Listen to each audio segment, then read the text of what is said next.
di coaching.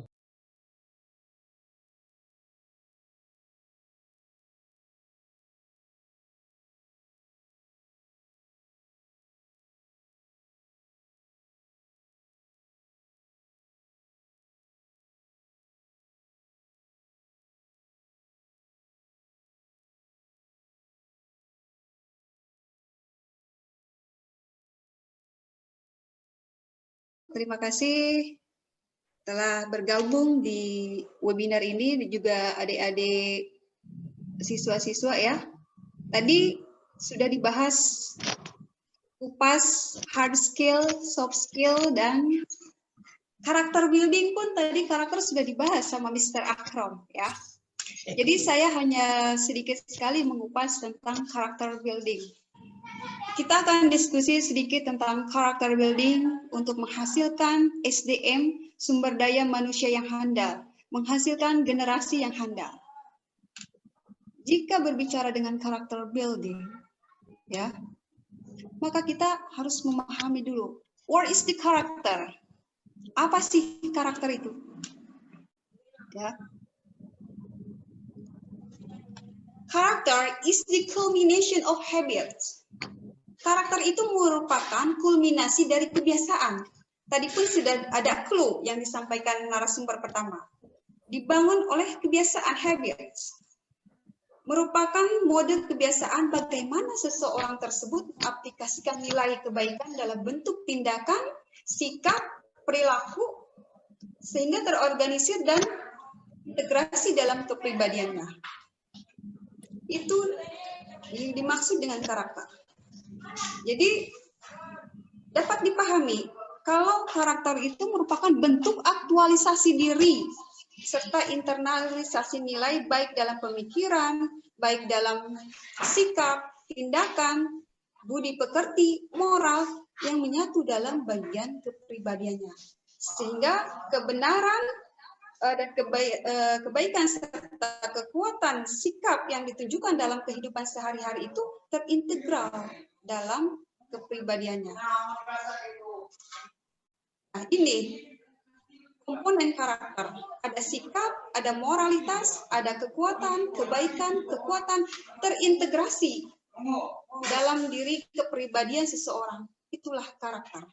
Nah, jadi bisa dipahami apa karakter itu bisa diartikan sebagai tabiat, bisa diartikan sebagai sifat, bisa diartikan sebagai watak, sifat-sifat kejiwaan, akhlak, atau budi pekerti yang membedakan seseorang dengan yang lain.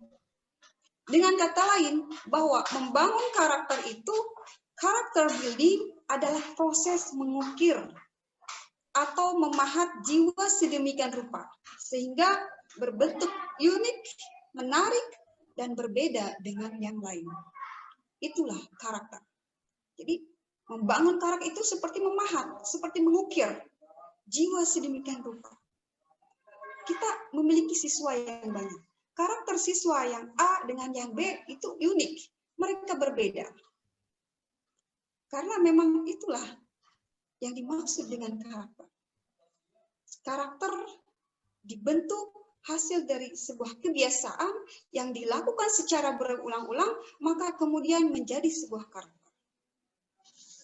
Nah, pemerintah telah menggalakkan program penguatan pendidikan karakter. Karena pendidikan karakter itu menjadi poros, ya, poros pendidikan.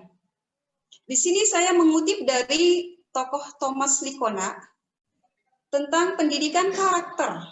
Pendidikan karakter itu adalah upaya terencana untuk membantu orang memahami, peduli, dan bertindak atas nilai-nilai etika. Thomas Likona ini merupakan salah satu bapak yang terkenal dengan bapak pendidikan karakter di Amerika Serikat. Karena karya-karyanya itu banyak sekali yang mengupas tentang pendidikan karakter. Di antaranya ada 11 Principle Effective Education Karakter. Dan masih banyak lagi. Nah, Thomas Likona mengungkapkan 3 unsur dalam pendidikan karakter itu. Pertama, knowing the good. Knowing the good itu berarti mengetahui kebaikan.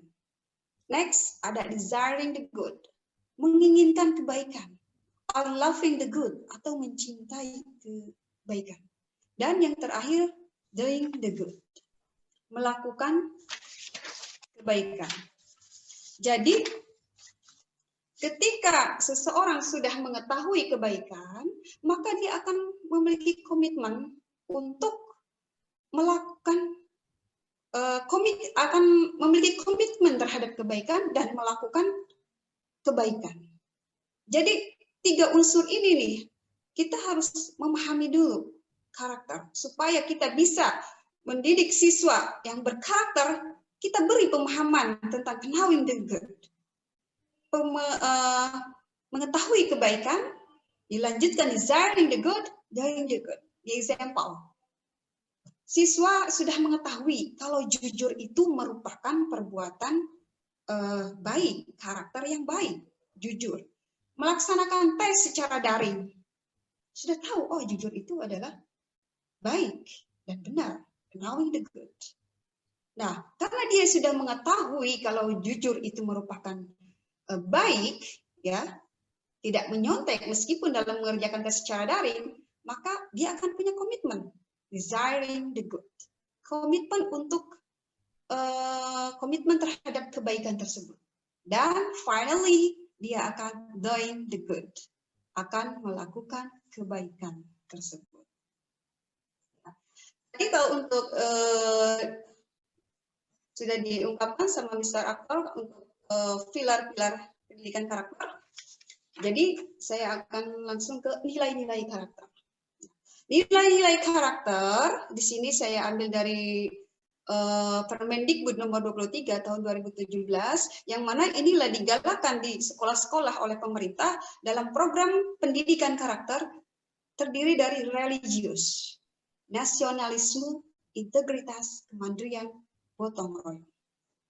Seperti ini. Bisa dilihat, sikap religius berarti dia mampu melaksanakan hak dan kewajibannya sebagai hamba Tuhan. Ya.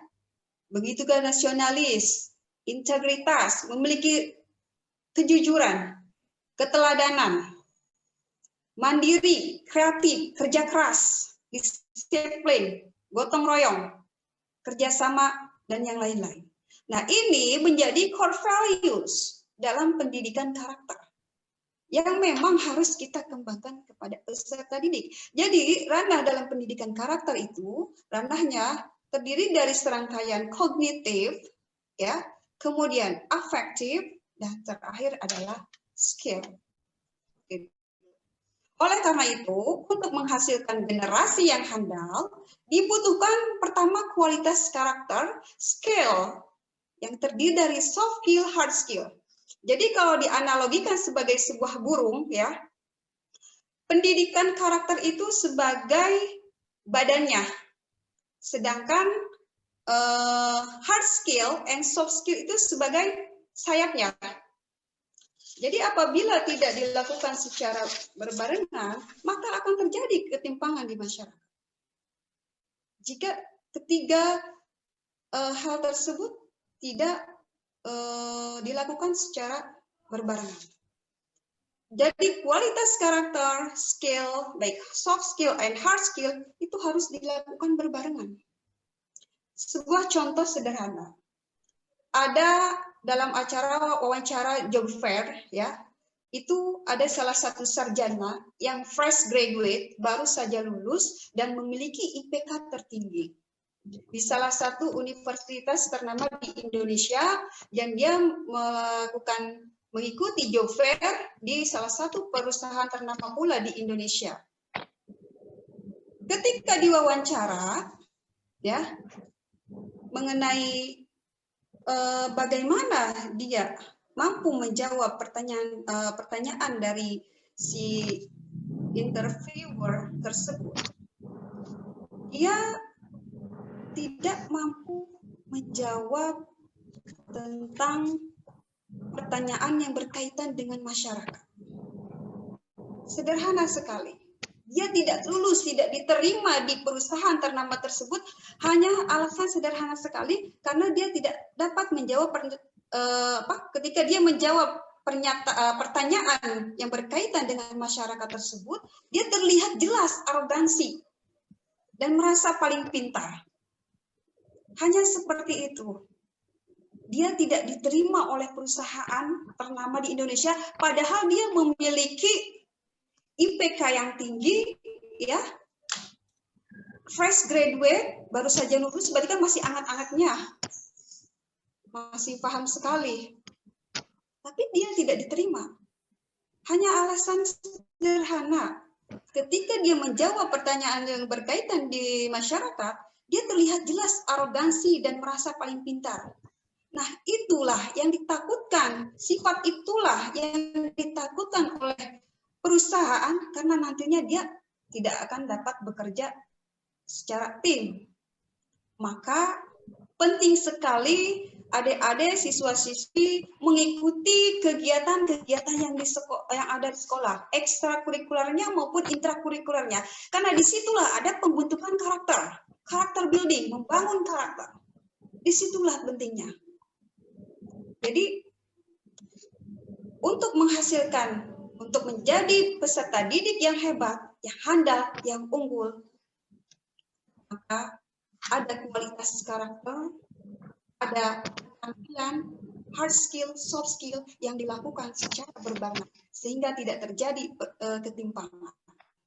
Bisa dilihat di sini membangun generasi emas, ya, 2045 yang dibekali keterampilan abad 21 diantaranya kualitas karakter yang tadi nilai-nilainya sudah dijabarkan, ada religius, ada nasionalisme, kemandirian, bagaimana siswa beradaptasi pada lingkungan yang dinamis. Kemampuan, bagaimana siswa menerapkan keterampilan dasar sehari-hari. Dan yang terakhir itu tadi soft skill. Ya, Bapak Ibu, adik-adik. Jadi ayo kita semangat untuk terus belajar menjadi pribadi yang berkarakter. Yang berkarakter berarti mampu mengaktualisasikan dirinya terhadap nilai-nilai kebaikan. Ya. Orang hebat bisa melahirkan berbagai karya yang bermutu. Ya. Tapi guru bermutu mampu melahirkan ribuan orang-orang hebat. Yuk kita semangat untuk terus menggali menjadi pribadi yang berkualitas dan berilmu. Baik, terima kasih.